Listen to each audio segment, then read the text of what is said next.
The 2021 Pacific Northwest Heat Dome.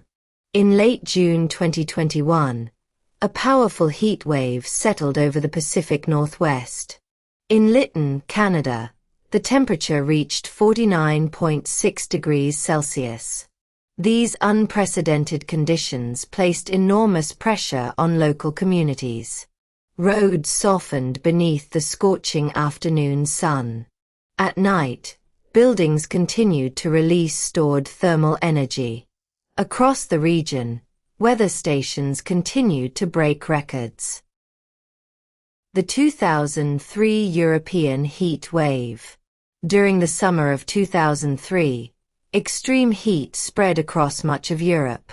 In Paris, high humidity made crowded apartments feel suffocating. Daytime readings continued to soar for several days.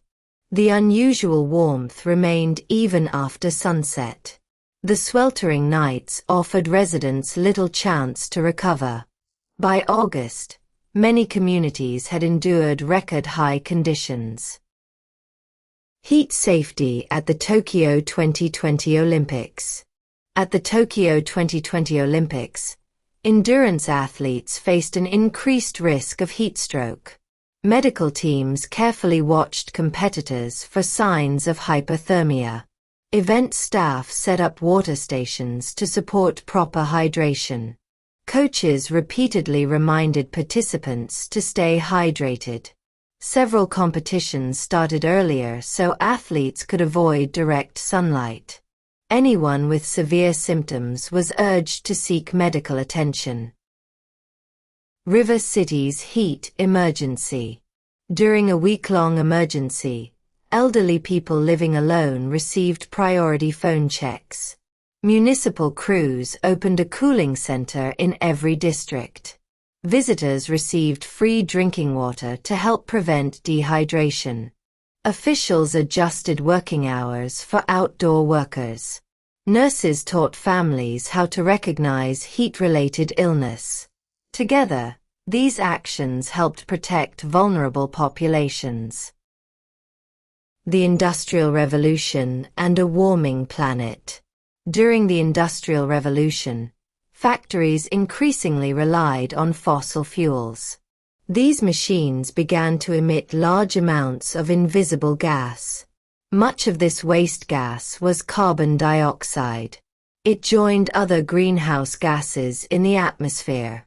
Together, these gases strengthened the greenhouse effect around the planet. Over many decades, this process contributed to global warming. Deforestation in the Amazon rainforest. In the Amazon, widespread deforestation removes vast areas of forest.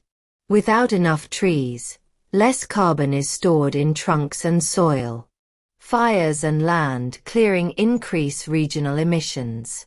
Scientists use climatology to examine these long-term changes. The loss of forest can alter local climatic patterns. As a result, rising temperatures may make dry seasons more severe. Australia's Black Summer bushfires. Before the 2019 to 2020 fire season, a prolonged drought left much of Australia dangerously dry. These conditions created an unusually high wildfire risk. As the fires spread, native animals suffered extensive habitat loss. Many species faced a serious decline in biodiversity. Several forest ecosystems were severely damaged. Scientists warned that the country could suffer lasting ecological harm. The 2022 Pakistan floods. In 2022, Pakistan endured one of its most destructive extreme weather events. Weeks of heavy rain caused widespread flooding. Fast-moving water led to severe crop failures in rural districts. The destruction of farms increased food insecurity among displaced families. Damaged sanitation systems left many water sources polluted. The disaster also caused serious ecosystem disruption along rivers and wetlands. The Paris Agreement, a global promise. In 2015, nearly every country adopted the Paris Agreement to mitigate climate change. Each government promised to reduce carbon emissions through national plans. These plans encouraged the long-term decarbonization of major industries. Many countries later announced targets for net zero emissions. Financial and technical support strengthened climate mitigation in developing regions. Regular reviews measure each country's progress toward further emission reduction. Green Harbour's clean energy transition. The City Council voted to phase out fossil fuels over the next 20 years. Solar panels and offshore turbines allowed the city to shift to renewable energy. Older public buildings were renovated to improve energy efficiency. A fleet of electric buses helped decarbonize public transportation. Residents also learned to conserve energy in their homes. By 2040, the community hoped to achieve carbon neutrality. Paris adapts after the 2003 heat wave. After 2003, Paris expanded its climate adaptation plans. Planners mapped the urban heat island across densely built neighborhoods. The city worked to expand green spaces along streets and in schoolyards. New projects began to create shaded areas in parks and near transit stops. Libraries and community buildings served as cooling centers during dangerous conditions. Health agencies continued to improve warning systems for residents. The Netherlands learns to live with water. The Netherlands made more room for rivers to adapt to heavier rainfall. Engineers improved flood control by widening channels and lowering floodplains.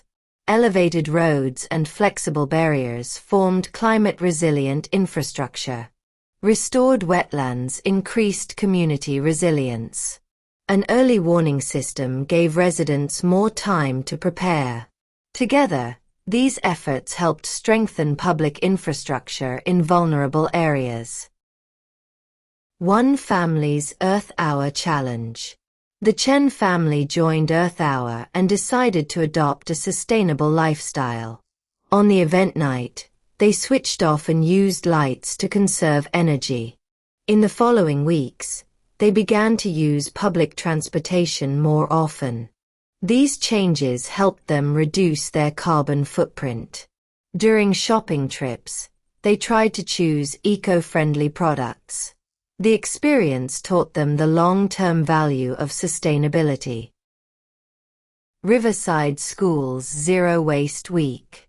Students realized that their disposable habits were unsustainable. The cafeteria team launched a campaign to reduce waste.